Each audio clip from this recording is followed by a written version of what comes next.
pagpapaimbestiga ng Prime Waters. Tandaan po natin, marami na po na mga kababayan natin ang cost. Regarding the Prime Water probe, sabi niya po ay it's political and ginagawa lang daw po ito ng administrasyon dahil sa politika and dahil daw po rin sa kanyang endorsement kay senatorial candidate Villar. Ano po ang comment natin dito?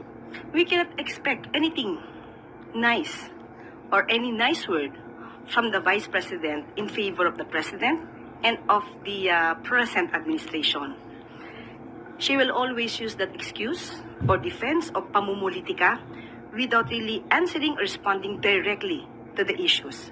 Unang-una po, since 2023, nung pumutok na po ang patungkol sa confidential funds at na ito ay nagasto sa loob lamang ng 11 days, yan din po ang kanyang nasabi. Napakaagang pamumulitika. Ngayon po, may issue pa rin po tungkol sa 12.3 billion NACOA findings patungkol po sa DepEd unsettled financial transactions ng DepEd sa pamumuno po ni VP Sara. Yan pa rin po ba ang sasabihin niyang pamumulitika? Ngayon, patungkol po dito sa pagpapaimbestiga ng Prime Waters, tandaan po natin, marami na po na mga kababayan natin, ang customers po ng Prime Water, na siyang umiiyak. Hindi po ito bago. Kaya po nakakapagtaka kung bakit hindi ito nasolusyonan sa nakaraang administrasyon. But anyway, namayagpag naman po ang Prime Waters noong taong 2018 sa panahon po ni dating Pangulong Duterte.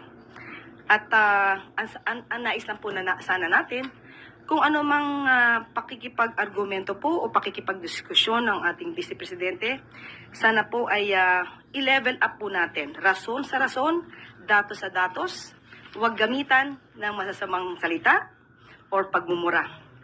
Tandaan natin, ang Prime Waters, ang Prime Water, ano man naging transaksyon nito, dahil umiiyak ang karamihan, dapat po talagang maimbestigahan. So wala pong pamumulitika ito. Hindi po lahat ng ginagawa ng administrasyon para sa taong bayan ay pulos or pamumulitika. Kailangan pong trabahuhin, obligasyon po ng gobyerno at ng Pangulo na tugunan ang lahat ng hinaing ng taong bayan. Yusek, we have a follow-up question from Pia Gutierrez, ABS-CBN. Pamingi lang po ng details dun sa investigation. Which agency will investigate Prime Water at kailan po ito magsisimula? Nag-start na po. Ngayong araw na to. Ang luwa. Well, this investigation, particularly and how widespread, at kung sakasakali, ma'am, na... Morning, ma'am. Ma'am, yesterday po, the President announced about the reduce ng SSS and calamity loans po, ma'am, no? Sa interest rate po nila, and it will be effective po on July. So, may you please expound further on this po, ma'am, and what does it mean for current and future borrowers? Napakagandang pong balita niyan. Ito po ang nais po kasi ng Pangulo sa programang ito ay magkaroon po talaga ng poverty reduction. Kapag ka po nalaman natin na yung interest po ay bababa para sa mga kababayan natin na may kasalukuyang utang sa SSS, maganda pong balita yan. Para po kahit po yung kanilang kinikita o yung kanilang konting savings para maibayad ay mababawasan yung kanilang pagbabayad sa kanilang mga utang dahil liliit po ang interest. So, yun po yung nais ng ating Pangulo at ito po ay para sa mga taong bayan para po kahit pa paano maibsan ang kanilang kahirapan o nararamdamang kahirapan sa kasalukuyan. Kaya muli sasabihin natin, hindi po talaga kulay itim ang bansa. Yusek also po, kahapon din, in-announce po din niya sa wage board, no, he actually gave directive na dapat they have to review further the minimum wage in the respective areas po. May timeline pong binigay ang Pangulo sa kanila. Okay, sa kasulukuyan po, dapat po na malaman din po ng ating mga kababayan na lahat po ng region natupad po ang utos ng Pangulo na taasan po ang salary or minimum wage through a regional tripartite board. Nabigyan po ito for the whole 2025, nabigyan po na taasan po. At ngayon sa kasalukuyan, pag-aaralan muli para naman sa susunod na taon. Opo, ganun po yun. So, para po to sa mga manggagawang Pilipino po. Yusek, we have a follow-up question from Ann Soberano, Bombo Radyo.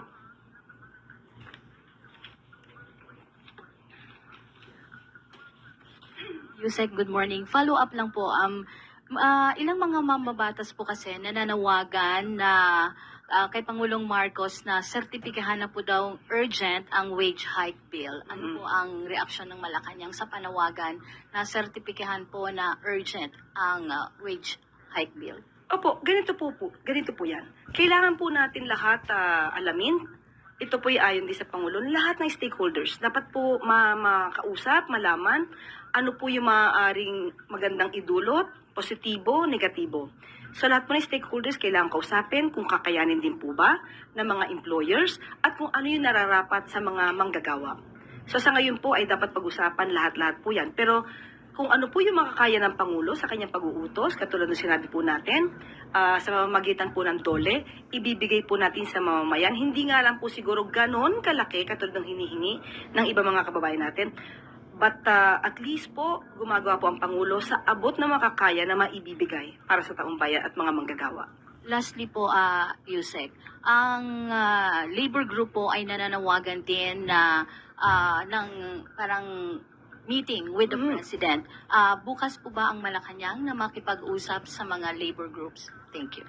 Ang Pangulo po ay laging bukas sa anuman pong diskusyon para po sa ikabubuti ng mga manggagawa. At hindi po yan sinasara yung pintuan. Kailangan lang din po siguro natin na masabi sa Pangulo kung papaano, kailan, para po magkaroon sila ng magandang pag-uusap. Next question, Pia Gutierrez, ABS-CBN. Hi, ma'am. Ma'am, kahapon naglabas ng statement si President Marcos regarding the suspension of Governor Gwen Garcia sa Cebu. How should we interpret the President's position on the suspension of Governor Gwen, considering po na she is a close ally of the administration and also the leader of the very powerful One Cebu Party? Okay, maliwanag din po ang sinabi natin Pangulo. Dapat pong paigtingin ang rule of law. Patibayin ang due process. Wala dapat umaabuso sa anumang kapangyarihan, maging sino ka man. So susunod po tayo kung anong sinasabi ng batas at kung ano po ang procedure na dapat gawin. Siguro maaari po itong i-avail ni Governor Gwen Garcia at kung ito naman po ay naaayon sa batas, dapat punto pa rin. So, ano po ba yung pananaw ng Pangulo tungkol dito sa suspension niya? Does he believe that the suspension was politically motivated and that the Ombudsman did not follow the rule of law? Ang pananaw po ng Pangulo ay laging kung ano ang dapat sa batas. Hindi po natin gagamitin yung excuse ng pamumulitika. Maaari siguro na may mga issues patungkol sa pamumulitika, but still ang Pangulo, ang gusto lamang po niya ay masunod kung ano sinasabi ng batas. Do we expect any intervention po from Malacanang? Hindi po gagawin ng Pangulo yan. Next question, Gilbert Verdes, DWIC. Rin po yung Bulkang Kanlaon at habang papalapit po yung eleksyon, ano pong paghahandang ginagawa yung pamahalaan para matiyak po yung kaligtasan ng mga botante at ng mga election personnel ho natin, particular po doon sa mga apektadong komunidad? Opo, nagkaroon po ng MOA patungkol po dito sa pag-aalboruto yung sa ng Bulkang Kanlaon. Ang sabi po sa MOA ay pag-iigtingin po ang kanilang pagsiservisyo para masiguro po ang kaligtasan at ng mga kababayan natin at matuloy po ang sinasabing eleksyon sa darating na May 12. At ito po ang sinabi mismo ni Yusek Ariel Nepomuceno ng OCD, ng Office of the Civil Defense. And I quote, "The vote of every citizen is vital, even during calamities. We cannot allow voting to be hindered." End quote. So, yun nga din po, pinagtibay din po at nagpumirma po ang Pangulong Marcos Jr. ng Executive Order creating National Task Force for Kanlaon. So this order formalizes the entire effort to manage risk and respond effectively. Yan po ay nabanggit po ng Office of the Civil Defense. So, hindi po pababayaan yung mga kababayan po natin na naapektuhan ng pag-aalboruto ng Bulkang Kanlaon at saka ng Bulusan para hindi po maituloy ang pagboto. Okay. Follow-up lang po. Meron po bang mga emergency voting centers para po doon sa yung mga personnel ho na tumutugon sa mga disaster efforts po ng pamahalaan? Para po halimbawa mauna silang bumoto o kaya may particular silang lugar na pupuntahan po para makaboto. Opo, ginagarantiyahan po na magkakaroon ng plano para sa evacuation ng polling precincts, pagkakaroon po ng incident command post sa eleksyon at ang pag-explore po para ma-deputize ang OCD personnel para makasuporta sa election security sa mga high-risk areas.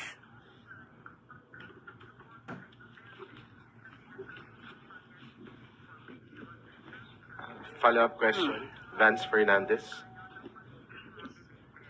On Governor Gwen, regarding dun sa kanyang pagmamatigas na ayaw niyang bumaba sa pwesto, papayuhan kaya to ni Pangulong Ferdinand Marcos? Maliwanag nga po, sinabi ni Pangulong Marcos, dapat sundin ang batas. So kung ano po inaayon sa batas, yun din po ang dapat sundin, walang dapat umabuso.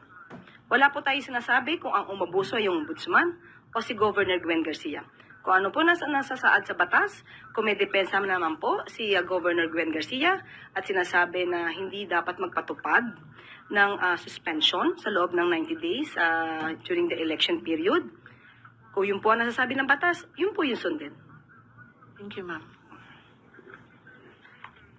Bago po tayo magtapos, bilang update sa inisyatibo ni Pangulong Marcos Jr. na magbigay ng libreng sakay sa LRT1, LRT2 at MRT3.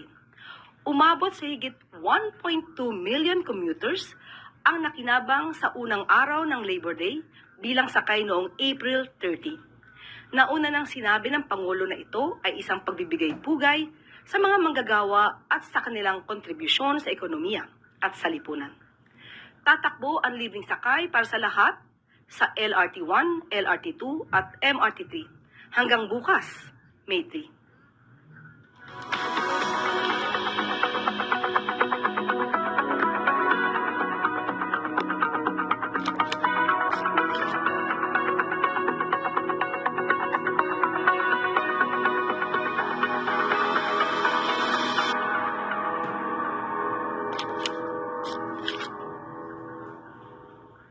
At dito po nagtatapos ang ating briefing. Maraming salamat Malacanang Press Corps at magandang tanghali para sa bagong. Other providers, if ever. Unang-unang umiiyak po ay Bulacan, Cavite, Laguna, Bohol, Pangasinan. Hindi lamang po yan, marami pa pong iba.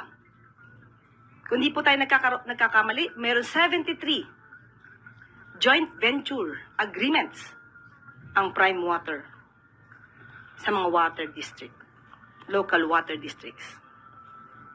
So malaliman pong pag-iimbestiga ito. Kung ano man po ang maaari mangyari dito, saka muna lang namin kayo bibigyan ng update. Kung ano pong sanction? Bibigyan po natin muna kayo ng update, titignan po muna natin kung ano po ang nasa loob nito at kung ano man po ang natatago or kailangan maimbestigang mabuti, ipagbibigay alam po namin sa inyo kapag nagkaroon na po kami ng mga detalye. Ma'am, we have another question from Tristan Nodalo, Newswatch. Hi, Yusek. On another topic naman po, just yesterday, the defense team of former President Rodrigo Duterte formally asked the ICC pretrial chamber to dismiss or drop the case against the former president, citing lack of jurisdiction and legal basis. And may sinabi rin po sila doon sa kanilang letter na meron daw pong supposed letter from President. Can the palace confirm if such letters exist na hindi raw po makikipag-cooperate yung Marcos admin sa ICC? Isa po yung kasi sa binanggit nung defense team doon sa pag-ask nila na ma-drop yung charges against the former president. Kung ang depensa nila ay walang jurisdiction ng ICC, then that's part of due process. Let them be. At kung ano ang magiging tugon po dito ng ICC, nasa kamay na po yan ng ICC. With regard to the letter, wala po ako sa ngayon, kung meron man, patungkol sa letter na yan. Ang letter po ba ay sinasabing hindi makikialam ang Marcos administration sa gagawin ng ICC? Kahit siguro po walang letter, hindi naman po talaga tayo makikialam kung ano po ang magiging mandato ng ICC. Pero hindi po worried ang palace, for example, that those statements of not cooperating with the ICC would weaken the charges against the president, a former president? It has been said many times na hindi naman po tayo nakikipag-cooperate sa ICC. Dahil nga po, as of now, wala pa pong jurisdiction ang ICC sa bansang Pilipinas. Thank you po. Next question, Eden Santos, Net25.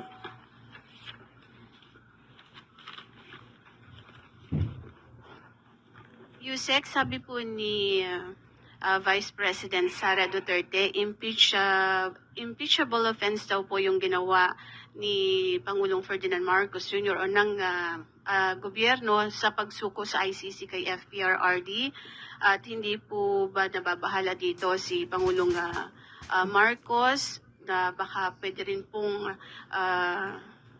ibalik sa kanya at pwede siyang kasuhan po ng impeachment or pwede siyang ma-impeach sa ground po ng sinasabi niyang betrayal of public trust. So ang tanong kung nababahala ang Pangulo, hindi po.